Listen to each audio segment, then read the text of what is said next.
You're listening to the Family Discipleship Podcast, a podcast of training the church.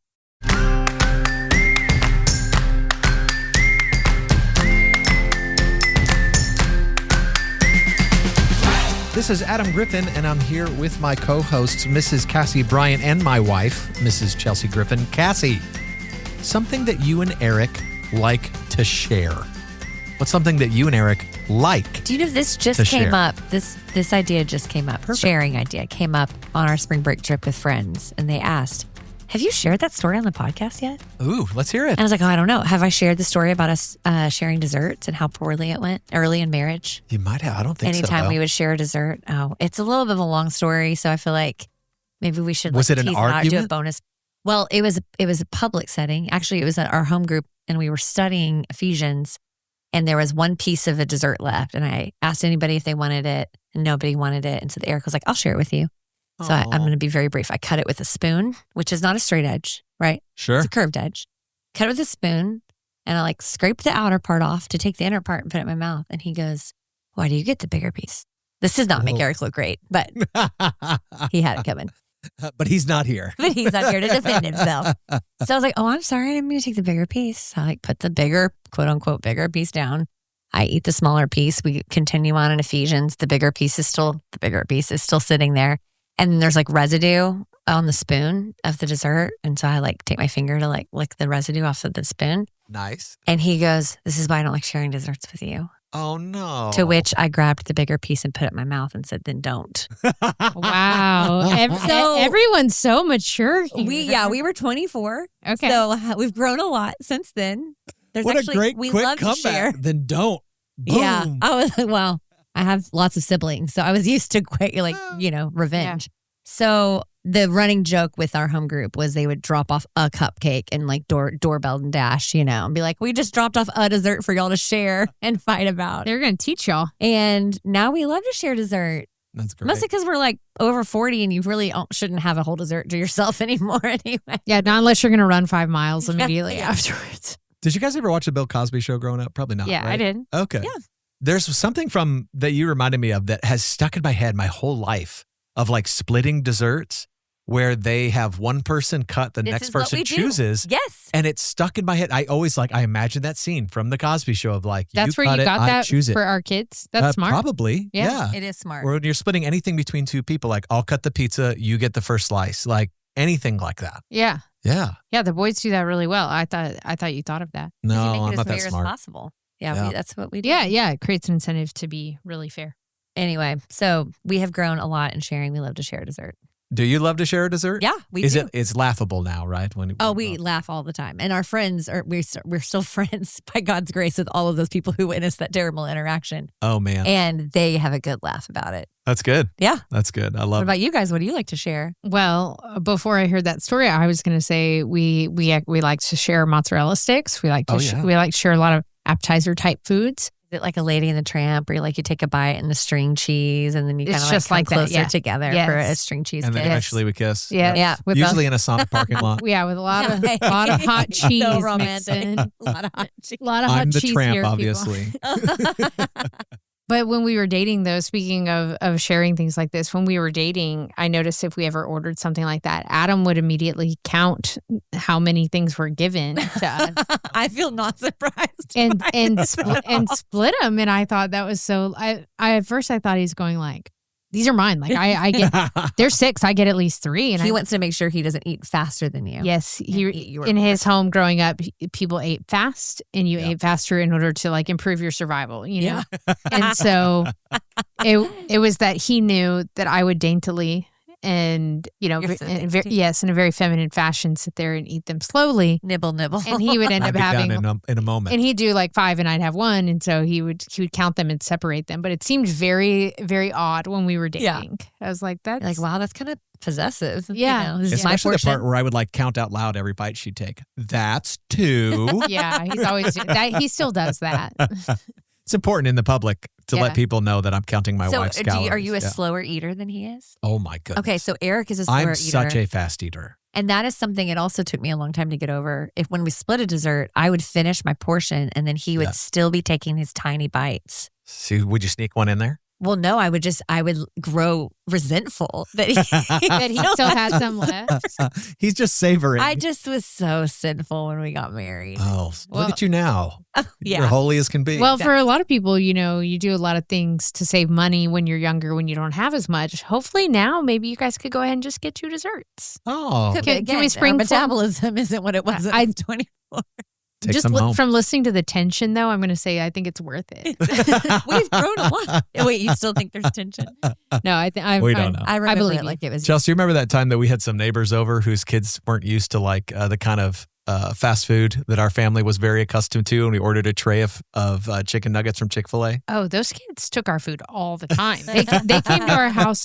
Yeah, their mom would not let them have a carb or anything Right. processed. Anything? Yeah, exactly. So they would be deep in our pantry, just shoveling animal crackers into their mouth before their mom could notice. That's how you become the cool house, though. Yeah. Yeah. Although their mom, every once in a while would also sneak things in her house. She'd Oh. like talk about how like everything What, got high full of fructose fruit? corn Every syrup, and then she'd slam a Coke. every person Oh. in that family would individually. Your house was like Vegas. If Yeah. what happens in the Griffin house Oh. stays in the Griffin. One day she saw that I had a fridge like full of cherry Coke because I like That's I awesome. loaded up before I had Gus because I thought, that feeling I get when you're not going to leave the house is like, Yeah. you're not going to have anything delicious, you know, Yeah. if you're at home. So I loaded up on cherry Coke and she saw him one day. She popped one and she was like, this is so good. But then she kept saying, my liver hates me. My liver hates me. And I was like, I don't weird. I don't think it does. No, liver's still alive. Yeah. Still Yeah. going. It can handle a soda. One. Yeah. Yeah. So this is a perfect segue into what we're talking about tonight. I want to talk about, being having things that you borrow from somebody else, even things that don't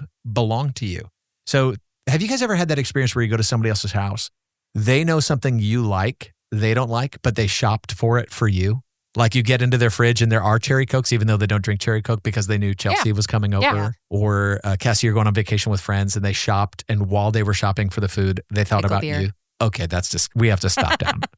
Pickle beer? Is that even a thing? Oh, I'll bring some next night. No, you won't. Yes. Not in this It's house. Yeah, perfect not to my summer drink. house. No. You The can perfect you can summer drink that drink. out on the porch. That's Oh. for someone that has like a muscle cramp. I think. Yeah. Oh, the honestly, pickle snow yeah. cone, now the pickle beer. Yeah, it's a thing. Oh, my Anyway, but goodness. yes. Anyway, Great friends. when you're thought of because somebody has something that you need. And what I want to talk about in our episode this evening for us, or whenever you're listening, in our conversation is about when you're looking to your spouse to offer you that thing that they have that in that moment you need. Now, we just gave some physical examples. Some meal examples are very easy to come up with. But in general, for the health of marriage and what we're calling people up to is we're talking about discipling our families. I want to talk about more like emotional and spiritual. When you are in a situation where you need something and your spouse is the one who is there to offer it to you. So the gift of something borrowed, like think of it. Let me set it up like this. Finish this statement for me. Cassie, I love my husband. This is you talking, not me. Okay. I love my husband. I wish I had more of his what? When you think about emotions, when you think about spirituality, I love Eric. I wish I had more of his Emotional stability. emotional stability. Describe that for me. What Oh, does it just mean? he's like immovably He's unflappable. Typically, he's unflappable. Yeah. I mean, it's amazing, specifically around our children and in our home. Like he's just such a presence of calmness and peace. And So draw a picture for me. If you're in there and you're feeling flappable, yeah, you're feeling frenetic. You look to Eric and he's not. Yes. Is there a way for you to like, hey, how do I get that from you? Or how does that influence you in that moment where Yeah. you're seeing that? Well, I think that might require it because of my flesh. It usually influences me like in not a great way because I am jealous of it probably. And so then I find a way to make it his fault that I'm frenetic.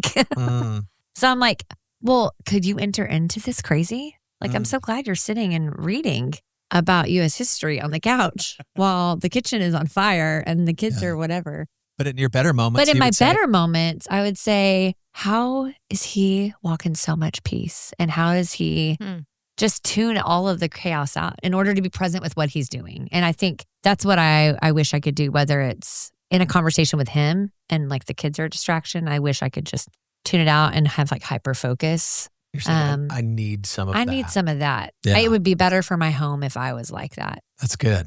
That's a great example. Chelsea, when you think about it, when you go, I love Adam Griffin. That's me. Yeah.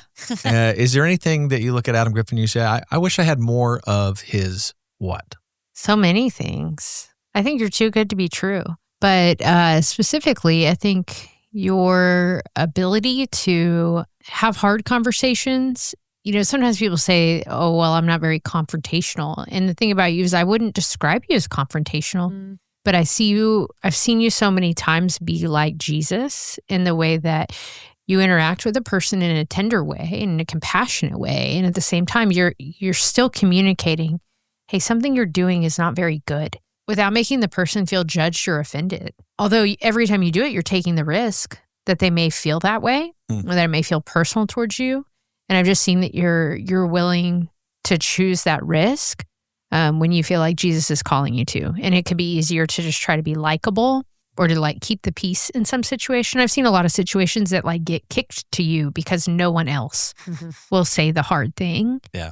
And they know you'll do it.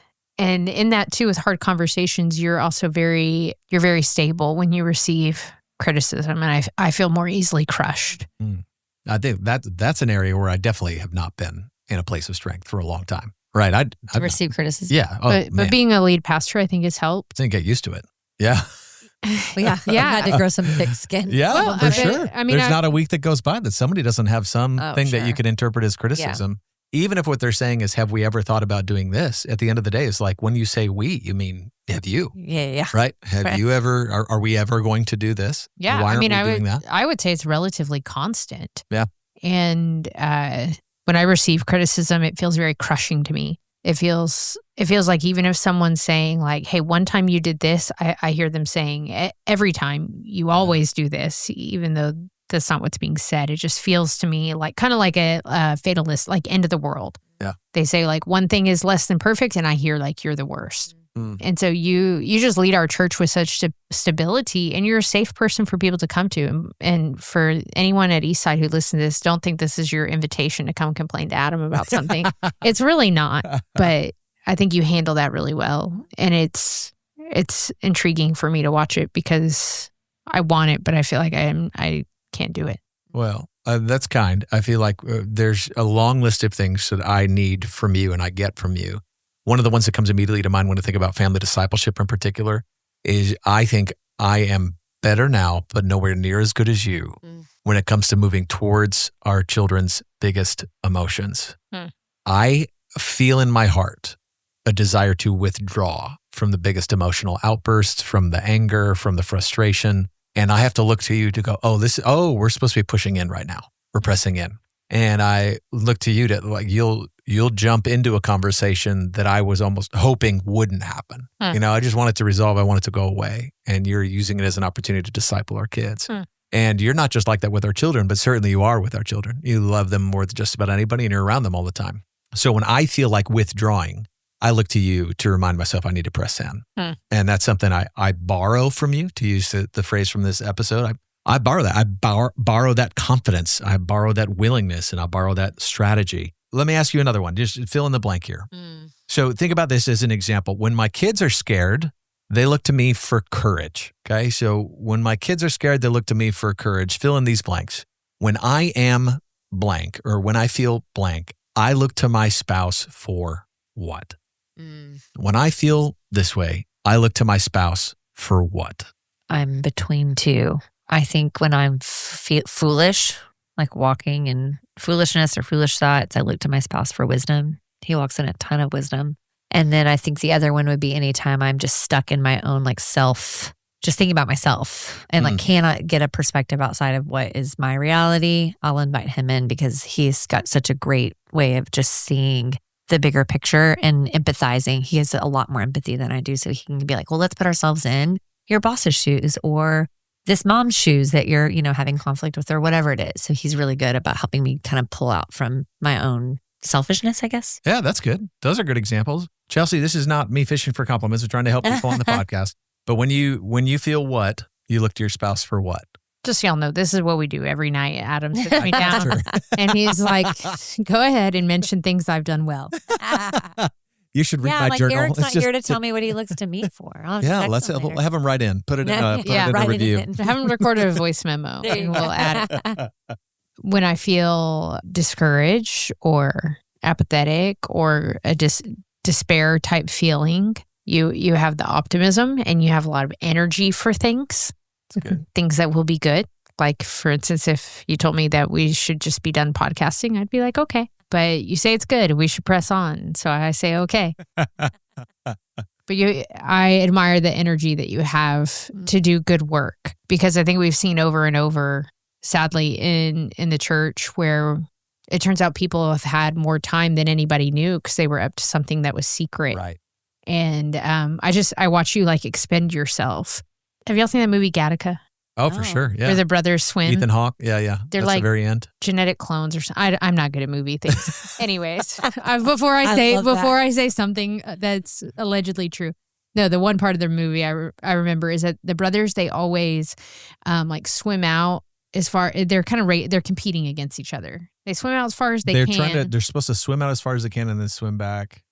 I think it's a race. It's a race to a certain point or something. But one brother asked the other one, "How do you always win?" And he says, "I never saved anything for the way back." Yeah.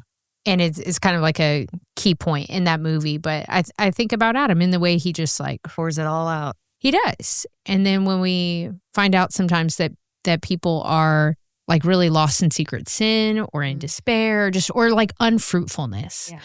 I'm like, wow, if people could have a little taste of what it looks like to really pour yourself out, to really expend yourself for the gospel and find out that there's not room in your life for secret sin or for things that destroy you when you're chasing after Christ all the time.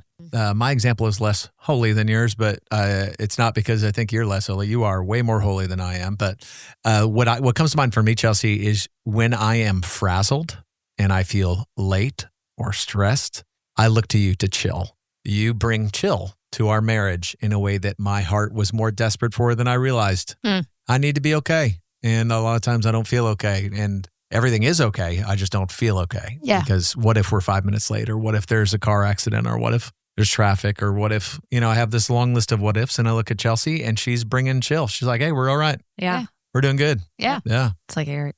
Somebody cuts me off in traffic. Is there a shadow who's okay? side of that too? Chelsea's, there's no shadow side. Chelsea's perfect in this. No, I just. Do you mean? Like, do you ever translate that as like, I wish you would hurry? Oh, yeah. Chelsea, I wish you would match my energy. When we were dating, one of the inside jokes we would have is Chelsea would always say, everything's going to work out. Everything always just seems to work out. And I would say, well, it is going to work out because I'm going to make sure it does. Like, you're going to chill. You can be chill. Yeah. Because one of us is going to be not chill. One of us is going to make sure the project get done. Yes. This is a really frequent dynamic in a lot of marriages where one person isn't stressed and the other one is stressed. And the stressed one looks at the unstressed and says, gosh, now I have to be even more stressed because he's not stressed enough. Yeah, because I have to like make up for what he lacks. And the other one is like, it's not that I'm irresponsible. It's that I'm, laid back, at peace. Yeah, I'm laid back. Yeah, I'm fun. And we both look at the positive side of these things. This is what's so good. We've talked about this already, about strengths and weaknesses. When we turn to our spouse and we go, you have what I need. Yeah. That leads to health in a marriage. Yeah. Instead of going, you're different than me, Chelsea or Cassie, you talked about this a second ago, and it lead to resentment where you go, why aren't you interacting the way I am? Or the first episode I think we did the season was, why don't you think about things the same way I do? Yeah. But if we could borrow from our spouse what they are gifted and talented at, that'd be such a blessing. And it is. I see it. Yeah. When I see what Chelsea is good at and go, that's not just about her. It's actually something she has to offer me. Yeah. I can borrow that from her. I can get that from her. I can learn that from her. And right now I can receive that from her. This is for both of us, that you are the way you are. Yeah. This is for our kids, that you are the way you are. Let's talk about some specifics here. Let's talk about spirituality specifically. Our podcast, we focus on leading your family spiritually. So talk to me about, Cassie, the faith of one spouse. How can one spouse's faith, their trust in Jesus Christ, be a blessing to the other spouse? Yeah. Can you think of a time, maybe even when you saw the faith of one spouse carry the other one? Yeah. I mean, I think that this happens all the time whenever you're feeling the pressures of whether it's finances or something at work or even something in the home. But I think that it's such a beautiful thing that God gives typically one spouse like an extra measure of faith to help stand in the gap. Yeah. For the other spouse. So that could be related to education choices or financial provision where it's just like, and again, maybe the spouse that has that extra measure of faith is bringing a semblance of peace and of wisdom, discernment, all of that to the decision-making process rather than making a lot of decisions out of fear, lack of faith, et cetera. And so trying to think of a specific example, but I can think of several. Oh, great. Yeah, I remember you just brought this to mind for me. Last year I was at in a hospital room with a man who was about to pass away. And he's there with his wife who's going to survive him. And she is desperate for the Lord to preserve his life. And he is saying, I am ready to go. I'm ready to be with my Savior, and I trust him with you. And where she's going, I trust him too. I just don't want this. Yeah. And she's having some struggles in her faith in that moment. But she's looking at her husband, who's the one who's dying, and he is a rock. And he's saying, I'm okay. I want you to be okay, but I am okay. I'm ready to go. And watching his faith carry her through that moment where you would think dynamically it would have to be the opposite, right? It was a really powerful, very powerful dynamic. That doesn't mean that everything was fine. It doesn't mean he never struggled, and doesn't mean that she was always a wreck about it. Sure. But I saw his faith carry her through. It's actually a lot like Galatians 6:2, right? That says we are to bear one another's burdens. Paul calls that the law of Christ. Chelsea, what does it look like? If you take Galatians 6:2 and you applied it to a marriage, you said, share one another's burdens. What would it look like in a marriage to actually do that? To say, I see what you're going through. Let me loan you the strength that I have. It means letting your spouse be endeared to you. So in their weaker moments, it can be tempting, to say, oh, like just relax or just believe or just be better or just get over it or whatever. But I think it works better in marriage to say like, oh, I see you suffering. I see you suffering over there. Come over here with me, and enjoy the peace that God gives, and like more of an invitation. Or sometimes I describe to people like sometimes we have an anxious person in our life that's kind of down in a pit. And when my friends are anxious, I want to pull them out of the pit. But sometimes there's a certain type of anxiety where people want to pull you down in it with them. They want you to be convinced that this is worth fretting over. This is worth panic. This is worth, kind of disrupting your own faith. And I'm going, no. Like, I want to give you a hand. I want to pull you out of it. So I acknowledge your suffering. I acknowledge your hard spot, but I want to invite you over here with me. Like, kind of just the way we picture Jesus going, like, let the children come to me. Like this open arms kind of look. Not like, you sicken me with your stress or with your lack of faith or whatever it is that your spouse just can't do in that moment, but rather like, come over here with me. Yeah. And invite them with you. I think that posture is huge, the invitational posture, rather than like a condescending, patronizing. Yeah.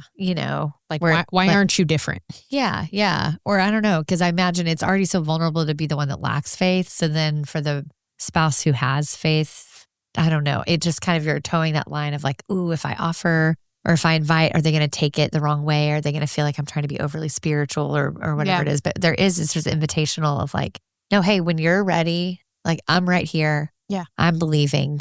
And I just want, like, you're welcome. Yeah. Whenever you're ready. And someone just say like, I'm sorry you're stressed. Yeah. Or, or I'm sorry you're struggling. Or I'm sorry that you're scared. Yeah. Not I'm judging you for being scared. Right. But like, I'm so sorry. That looks hard. Not get over it. Yeah. That looks hard. Yeah. It looks painful. Similar to what I said earlier about my temptation with our own children. It's not, well, go away, fix that up, and then you come back to me when you're different. Yeah. That's not sharing one another's burdens. Sharing one another's burdens is looking at each other and saying, I really care. And I actually have something I think I can offer here because I don't feel the same way. Because I do feel like, it's a kindness of the Lord when your spouse is struggling with doubt or struggling with pain and you are not. It's an opportunity for you to be able to say, I want to loan you my strength. I want to bear this burden with you. Well, it's hard. Okay, this is too anxious for you. What can I do? How can I carry this for you and with you? To literally like pick up the burden, sometimes practically to say that the job that you've been asked to do is too much. When can I help you do that? If it's like something practical around the house, like, hey, the yard work, the housework, that's too much for one person. How can I bear that burden with you? Hey, you got a lot going on at work this week. Hey, you got a lot going on with the kids this week. How can I bear that burden with you? I have the time. I have the energy to be a help to you. Look to me, borrow that from me. And don't feel like that's me insulting you. Like I'm here to share that burden with you. Cassie, what kind of energy or care would it be so great to offer if your spouse looked to you? Like if Eric was looking to you and saying, I need something, what comes to mind for you? You go, I'd love to give my spouse this. I think it's something I have to offer. I think compassion and empathy, like being able to relate to why it's hard for them and not seeming like it's such a foreign idea that they would need help. Yeah. Or that what they're struggling with is, I don't know, weird or abnormal in some way, rather than saying like, oh, wow, I can totally see how you're stressed this week or how you're afraid you won't get that job or whatever it is. Or I don't know, how you're wearing the anxiety for this kid because of whatever their social situation is. Like just kind of entering in. And even what I said, Eric is already so good at, but like putting yourself in their shoes and meeting them where they're at rather than kind of being on a high horse and being like, I'm so glad you asked. I'd love to help you with that, you know?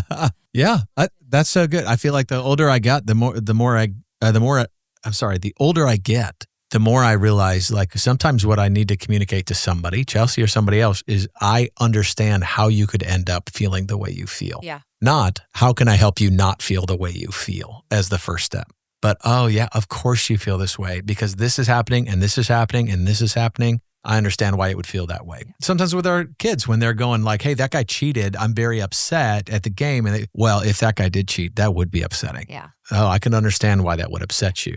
It's so different than like jumping right into like that needs to not bother you. That needs to not be a problem. I do want those things not to bother them, but starting with understanding. Yeah. And if I have an understanding energy, that's a blessing. Chelsea, what kind of energy would it be great maybe to get or to give when you're struggling or when your spouse is struggling? Like thinking about this marriage dynamic, there's two people and one of them is looking to the other. What would be so great to receive when you're in the middle of something, you look to your spouse or they look to you? What would be great? I think a lot of spouses, myself included, sometimes really benefit from the idea of like, you don't have to solve this for me. I just want you to like grieve with me or sit with me or hug me or to offer that kind of physical presence of like, I'm not going to try to convince you that that's not sad or convince you like in an effort to cheer someone up, especially if it's just because the sad feelings are making one person uncomfortable. And so they're like, I just want to cheer you up. But sometimes it just means a lot to have someone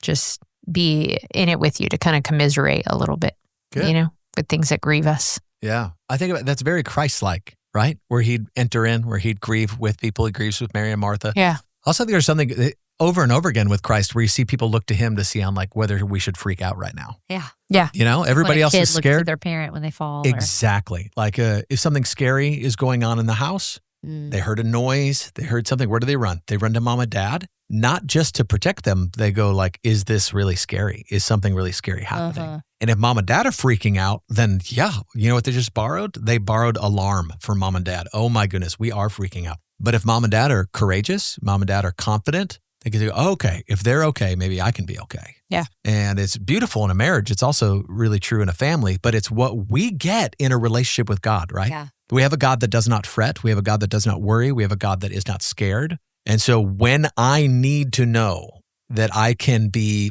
free from fear, who can I look to? Who can I get that from? Only somebody who has that. I can't look to somebody else who is also scared in order to give me courage. I look to the one who's never scared. And similar, if I'm scared in my marriage, I can look to my spouse, and if they aren't scared, there's something about that I can borrow to and say, well, if they're not scared, I know that I don't have to be scared. This is not something that I have been doomed to or cursed to. They are okay. Maybe I can be okay too. And that's certainly something we see in Jesus. We see that with the disciples on a regular basis where they're freaking out and then they look to him. I think about the storm where they're in the boat, they're anxious, they think they're going to die, and they look to Jesus and say, why aren't you also concerned? Why aren't you concerned that we're going to die? And he asks them a question like, how do you have no faith in this moment after all you've seen me do? That we could look to Jesus and borrow that courage, that confidence. And when I say borrow, I don't mean like, take it away now, it's mine. I mean, that's who I'm looking to tell me how I can be right now. He's my standard, right? Yeah. He's my standard. Chelsea, what do you think you struggle with more, giving or receiving when it comes to conversations like this? Is it harder for you, like in insecurity, to say like, hey, I don't like it when you look to me for things? Or is it harder for you to say, I'm having trouble, taking things? I think when we first got married, I really struggled with receiving help, being led, any of those things. It took a long time for me to believe that that's a real thing. I don't think I had seen that very much. And so the idea that you could kind of like take care of me in some ways without it being a problem. Like, I think I believe that maybe you would in certain situations, but that it would be brought up later or it would be counted against me in some way. And, a couple months ago, I started believing that you were really in this thing. We just crossed that line. It takes some time. Almost 15 years. Some of us have trust issues. No, it really did take a while, though, to really believe that. And it's made it easier. And then possibly now, maybe I'm too good at just like receiving your care because you do a lot for me. And I like every now and then I'm like, one day he's going to realize I don't bring anything to this situation. Boy, that's not true. I don't do a lot, but Adam does a lot. That's not true either. True. Wow. Thank you, Cassie. 2 against 1. Yeah, you lose. Okay.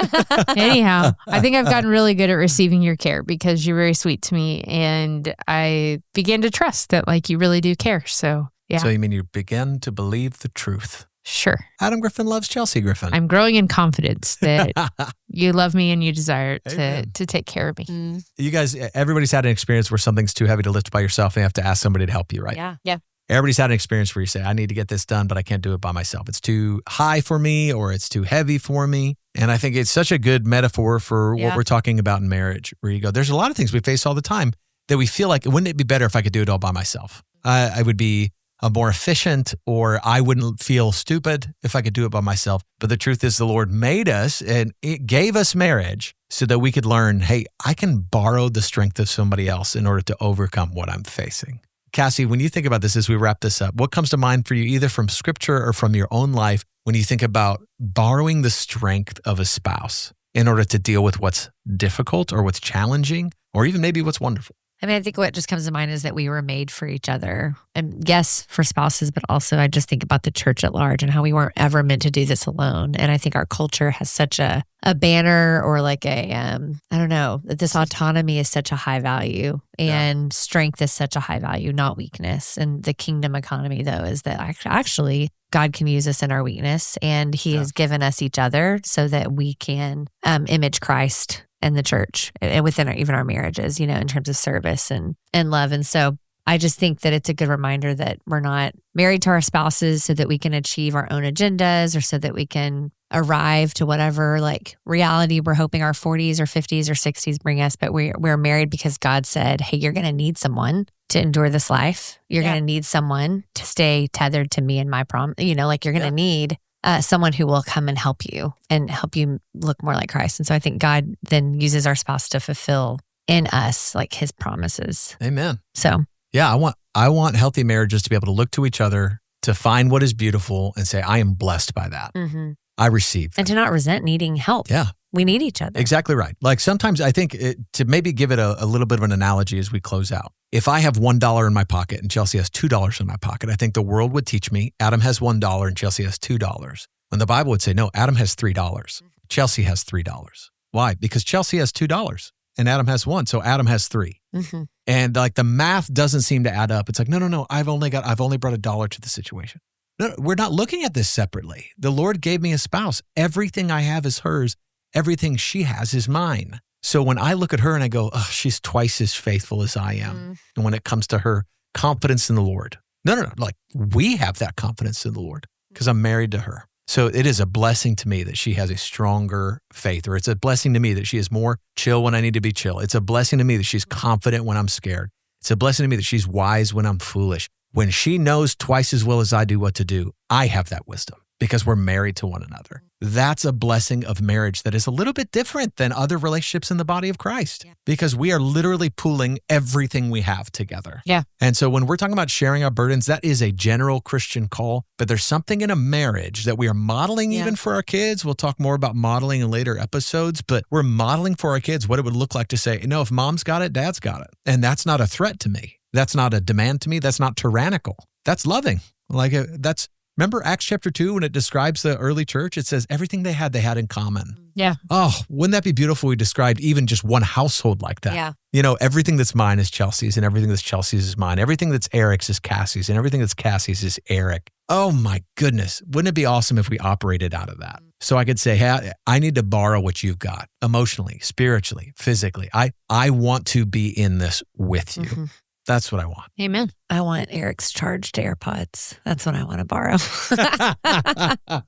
He does not like it when I borrow those, though. Well, going forward, he will. Yeah. Yeah, Yeah. I'm going to have him listen to this episode. Those are mine. AirPods, there's two Your of them. strength is remembering to charge the AirPods. Yeah, give me one, you get one. When mine aren't Derailed, sorry. mine aren't charged, Adam will take one out of his ear. Oh, and hand it to you. But then we have to listen to the same thing. Yeah. Oh, well. Unfortunately, we have different musical tastes. But you know what? We have a Spotify together. Yeah, you know? And we do not have a Spotify we don't. together. But if I've got it, you've got it. I'm on one family Spotify and he's on some other families.